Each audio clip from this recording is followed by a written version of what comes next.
First পার্টেই তোমাদের সাথে share করেছি ভাইজ্যাক থেকে আরাকু আমরা গেলাম এবং সেখানেই কি করেছি। তবে হ্যাঁ, পুরো ভিডিওটা কমপ্লিট ওখানে হয়নি, তবে সেকেন্ড পার্ট নিয়ে চলে এসেছি। আরাকু উপত্যকা হলো ভারতের অন্ধ্রপ্রদেশ রাজ্যের আলুরি সিমথানা রাজু জেলার একটি হিল স্টেশন, যা বিশাখাপত্তনম শহর থেকে 11 কিলোমিটার পশ্চিমে অবস্থিত।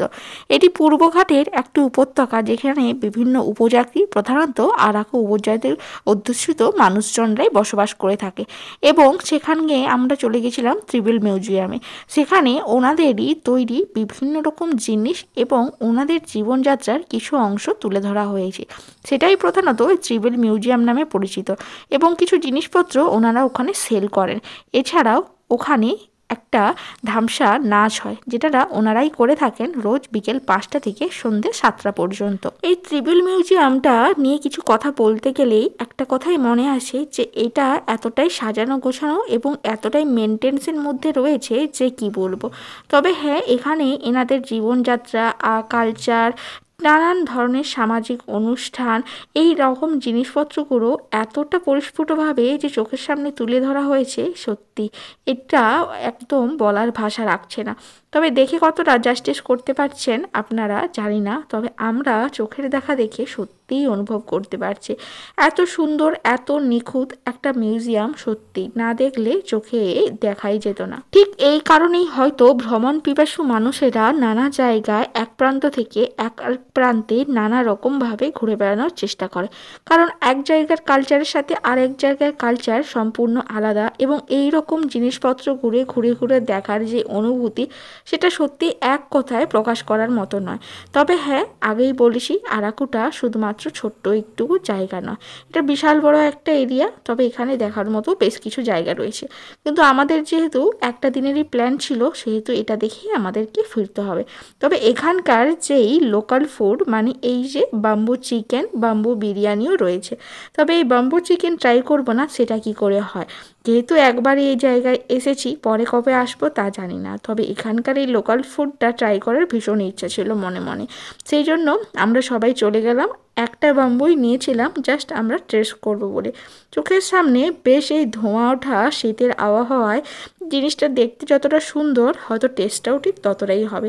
তবে জানি না, সত্যি একটা অন্যরকম খাবার, ফার্স্ট টাইম আমরা ট্রাই করব। এটা শুধুমাত্র আমাদের কথা নয়, ওনারাও কিন্তু বলছিলেন যে জিনিসটা খারাপ হবে না, জিনিসটা খেতে খুবই ভালো। তবে আমরা তো ছিলাম 5-7 জন, আর আমরা সবাই মিলে নিয়েছিলাম একটাই চিকেন, আর যেটা কিনা আমরা সবাই মিলে একটু টেস্ট করব। দেখে তো সত্যিই খুব লোভনীয় লাগছে, আর খেতেও ঠিক ততটাই সুন্দর। হালকা হালকা শীতের রাতে এই গরম গরম চিকেন খেতে সত্যিই দারুণ লাগছিল।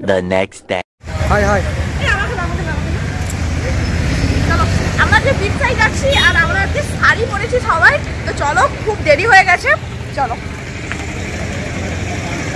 আজ ছিল আমাদের 4 নম্বর দিন ঘোরার, আর অর্থাৎ শেষ দিন। আজকের দিনটায় যা পারবো ততটাই আমরা ঘুরে নেওয়ার চেষ্টা করব।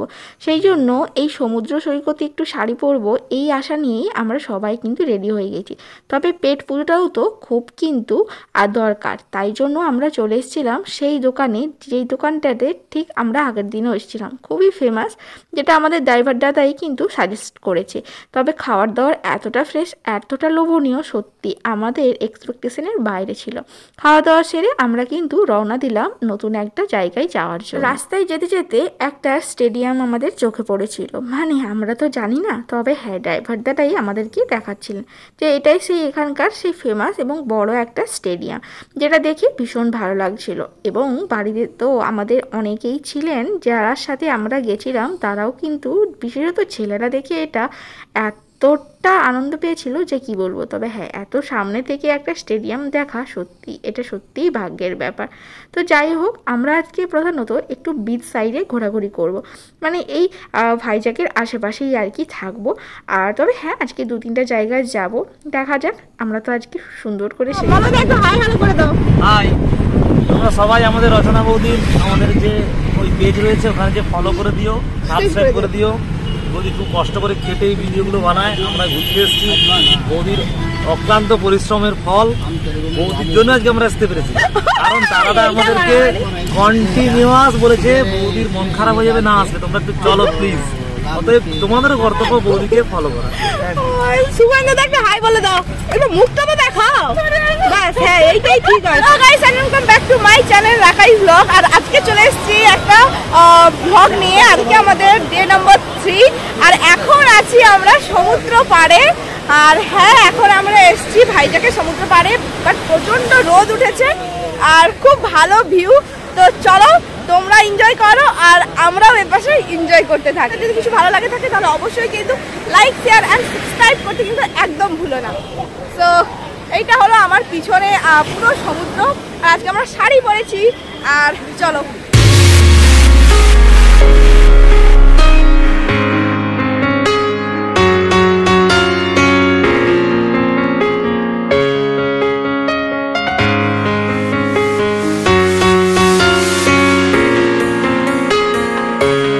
সামনে নীল জল, তার সাথে সাদা সাদা ফেনার মতো ঢেউ। এটা দেখে সাথে পছন্দের মানুষের সাথে বিচ সাইডে হাঁটতে কার না ভালো লাগে। হ্যাঁ আমরা আজকে চলে এসেছি ভীমলি বিচে, যার উৎপত্তি কিন্তু ওই গোস্থানী নদী থেকে, যেটি বিশাখাপত্তনম থেকে 24 কিলোমিটার দূরে অবস্থিত। এই ভীমলি বিচ বহু প্রাচীন একটা ব্রিজ। আর হ্যাঁ যেটা কিন্তু দেখতে খুবই ভালো, কারণ এখানে রয়েছে প্রকৃতির সৌন্দর্য, তার সাথে রয়েছে কিন্তু মুক্ত হাওয়া। হ্যাঁ সেটা নিশ্চয়ই দেখে আমার আর বলার ভাষা থাকছে না। সুন্দর মনোরম এবং একাকিত্বে পরিবেশ কাটাতে চাইলে তাহলে কিন্তু এই জায়গাটা তাদের জন্য একদম পারফেক্ট। তবে আমরা যে সময় এসেছিলাম মানুষজনের কোলাহলটা সত্যিই ছিল না, সেই জন্য আমরা জায়গাগুলোকে উপভোগ খুব ভালো করে করতে পেরেছি। এবার চলো আপনারাও একটুখানি এই সমুদ্র সৈকতের ভাইবসটা নিতে থাকুন।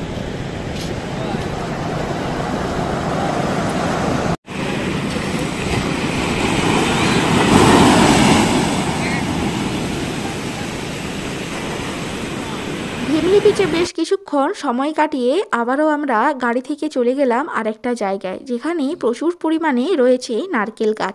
আর এখানে এসে ডাবের জলটাই আমাদের এখনো পর্যন্ত খাওয়া হয়নি, তাই শেষ দিনই আমরা ঠিক করলাম এই সুন্দর এই নারকেল গাছের তলায় বসেই আমরা ডাবের জলটা উপভোগ করব। আর জায়গাটা ঠিক ততটাই সুন্দর।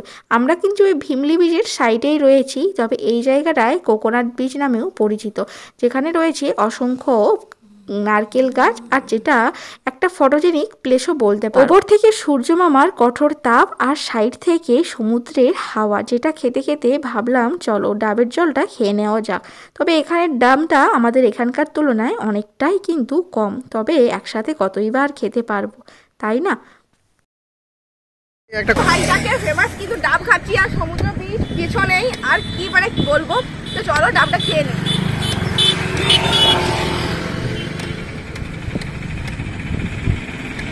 এটা যেটা দেখা যাচ্ছে এটা বৌদ্ধ ধর্মের মনেস্ট্রি। এখানে বৌদ্ধ ধর্মের যারা সাধু সন্ন্যাসীরা থাকতো তাদের মৃতদেহর পর তাদের অস্থি এর ভিতরে রাখা হতো, ঠিক আছে। এবার যারা এই বৌদ্ধ ধর্মের ক্ষেত্রে অনেক কিছু মানে উইশ করতো, যাদের সাকসেসফুল হতো, তারা এই ধরনের একটা আর্কিটেকচার বানানো হতো। বানানো রাখতো। এইভাবে অনেকগুলোই আছে যেগুলো ধ্বংসস্তূপের জন্য আমরা এখন অনেকটাই দেখতে পাচ্ছি না। এরপর এইখানে যেটা আমরা দেখতে পাচ্ছি এই চারদিকে 10x8 এরকম করে প্রত্যেকটা রুম আছে। এই রুমটা টোটালি এই প্রোগ্রামের শেষে আছে প্রত্যেকটা। এখানে বুদ্ধিজীবীরা থাকতো, এক একটা রুমে 2 জন করে বুদ্ধিজীবী থাকতো। তারপরে এই যে এই চতুর্থটাতে ছিল হচ্ছে হল, মিটিং হল, এখানে কনফারেন্স হল, এখানে বিভিন্ন জায়গার বুদ্ধিজীবীরা এসে এখানে মিটিং করতো। আর এই যে মানে ধ্বংসস্তূপের শেষে থাকতো ডাইনিং হল এবং রান্নাঘর, ঠিক আছে। আর এইখানে যেটা দেখতে পাওয়া যায় ছোট ছোট ওই 4 মিটিং হল, ও তো মিটিং হল।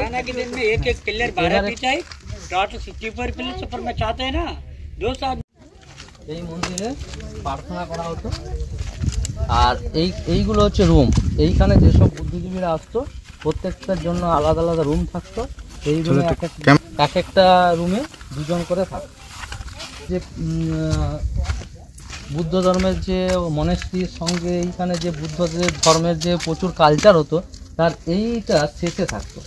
পুরোটা জুড়ে এই ধ্বংসস্তূপে জুড়ে মানুষরা থাকতো। আর ওইখানে যেটা দেখা যাচ্ছে ওটা পুরোটাই হচ্ছে মিটিং হল। এখানে 200 জন মিনিমাম মানে বৌদ্ধ ধর্মের যারা বুদ্ধিজীবী তারা এসে ওখানে মিটিং হতো, ওইখান থেকে প্রোগ্রাম হতো।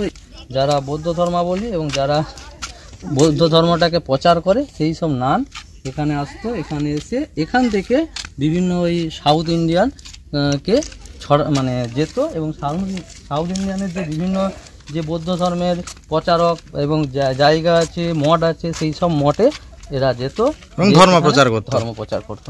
আর এখানে টোটাল সাউথ ইন্ডিয়ানের মেন যে বৌদ্ধ ধর্মের কালচার এইখানটা থেকে শুরু হতো। আমরা ওইখানে একটা দেখতে পাচ্ছি, তো ওখানে একটা জানি না, তো ওই দাদাকে জিজ্ঞাসা করতে হবে। চলো যাওয়া যাক ওইদিকে।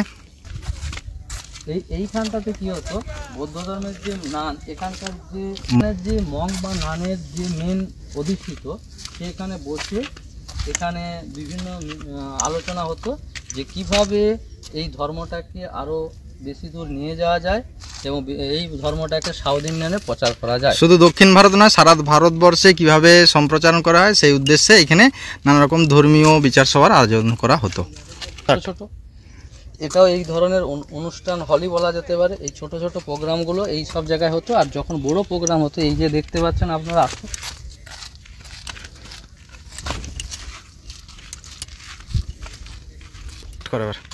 এইখানটায় মিটিং হল। এখানে 200 জনের ক্যাপাসিটি ছিল। এবার এই 200 জন ক্যাপাসিটির জায়গায় যখন যেরকম হতো একটা ওদের প্রোগ্রাম হতো, ওই নান এবং সন্ন্যাসীদের নিয়ে দিয়ে এখানে প্রোগ্রামগুলো হতো। আর এর শেষে আছে রান্নাঘর, ডাইনিং হল, এটসেট্রা। আর এটা হচ্ছে এই দিকে দেখতে পাচ্ছি, এটা মন্দির, ঠিক আছে।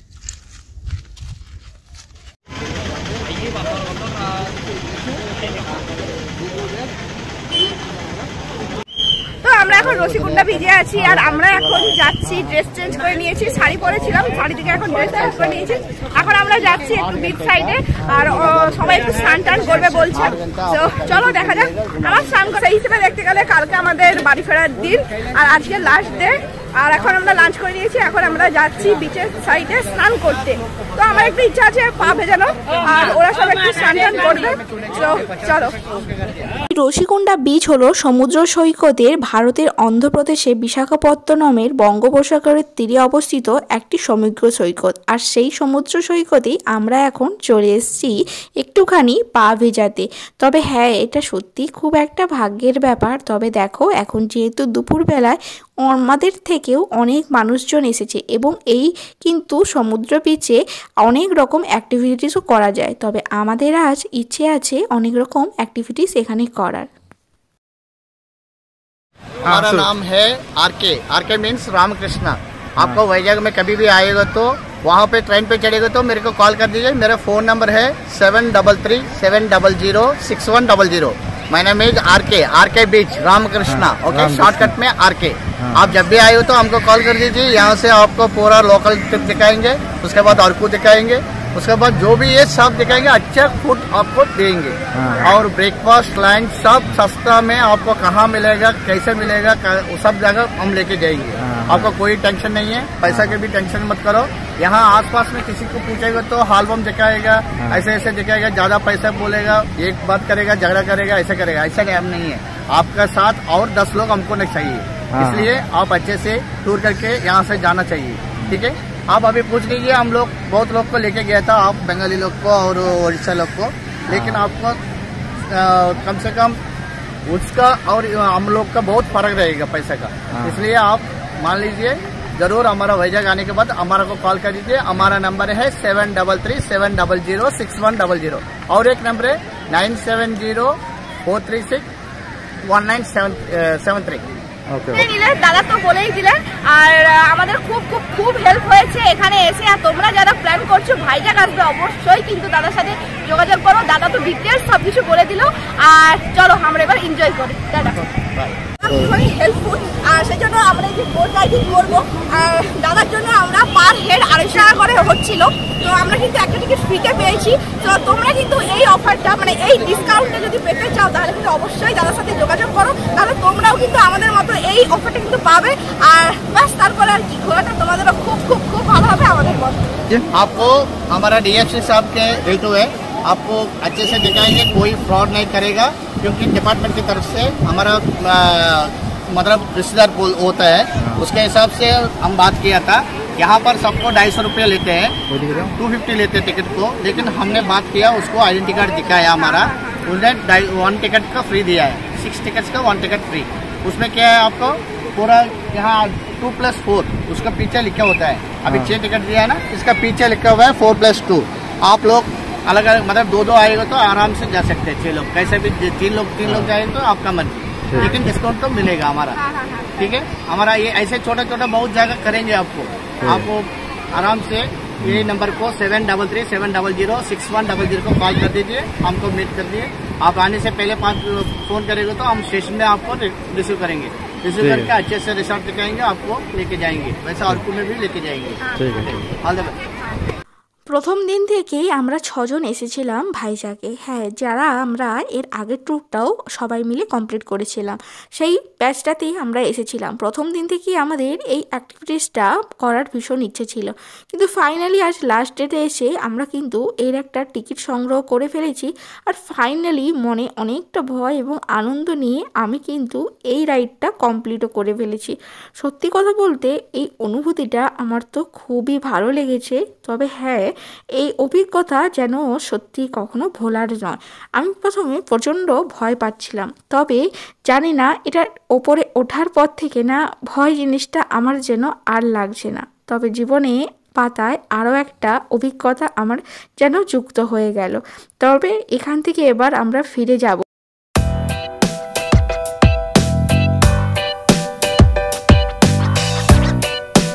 ঋষিকুণ্ডা বিচ থেকেই আমরা একটু সাইট সিন করবো বলে, মানে লোকাল মার্কেটে একটু সাইট সিন করবো বলে চলে এসেছি। তবে হ্যাঁ, সারাদিন তো আমরা প্রচণ্ড ঘোরাফেরা করেছি, বেশিক্ষণ থাকবো না, চলে যাব। আজকে আমরা বেরিয়েছিলাম আর আজকে চলে এসেছি, আজকে ওই কটার দিকে 8:30 দিকে চলে এসেছি। আমাদের 3 দিন আর 4 ডেজের যে প্ল্যানটা ছিল, মানে ভাইজাগ ট্যুরের আজ তার শেষ দিন। তো কাল 31শে ডিসেম্বর আমাদের ট্রেন আছে। সো আমরা কালকে ট্রেনে যাচ্ছি, ট্রেনে চড়ছি সকালে বাড়ি যাওয়ার জন্য। সো ভাইজাগের ব্লগগুলো তোমাদের কেমন লাগলো অবশ্যই কমেন্ট করে লিখে জানাতে ভুলো না। আর ভাইজাগের ব্লগটা কিন্তু আজকে এখানেই শেষ হচ্ছে, আর মনটা একটু খারাপও আর কি হয়ে গেছে, আর কি বলবো। সো চলো, দেখা হচ্ছে তোমাদের সাথে নেক্সট কোনো ব্লগের সাথে। ততক্ষণের জন্য তোমরা ভালো থেকো। আর হ্যাঁ, অবশ্যই ভালো লাগলে অবশ্যই একটা করে লাইক, শেয়ার অ্যান্ড সাবস্ক্রাইব করতে কিন্তু একদম ভুলো না, যেটা তোমরা একদম কেউ করছো না।